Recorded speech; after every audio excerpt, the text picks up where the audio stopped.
নমস্কাৰ বন্ধু বান্ধৱীসকল, বহুত দিনৰ পাছত মোৰ এটা নতুন ভিডিঅ'লৈ আপোনালোক সকলোকে স্বাগতম জনাইছোঁ। আজি মই এটা নতুন ৰেচিপি বনাব লৈছোঁ। ৰেচিপিটো কেনেকুৱা হয় এবাৰ ভিডিঅ'টো শেষলৈকে চাই ল'ব।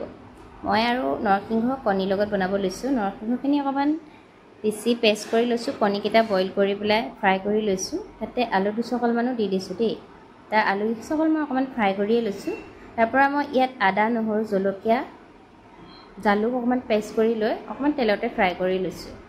আৰু ইয়াৰ তেলতে মই নৰসিংহখিনি অকণমান পিচি থৈছিলোঁ, সেইখিনি মই অকণমান দি দিছোঁ। ইয়াত অকণমান ড্ৰাইকৈ ফ্ৰাই কৰি লৈছোঁ, কাৰণ নৰসিংহখিনি যদি অকণমান ভালকৈ ফ্ৰাই কৰি লয় তেতিয়া অকণমান খাবলৈ ভাল হয়।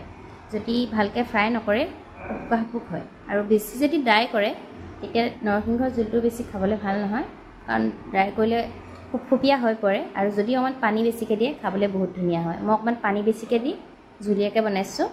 আৰু দালি নহ'লেও এইটো খাব পাৰে। তাৰ লগতে মই ডিমকেইটা দি দিলোঁ ফ্ৰাই কৰি থোৱা, আৰু আলু দুচকলো দি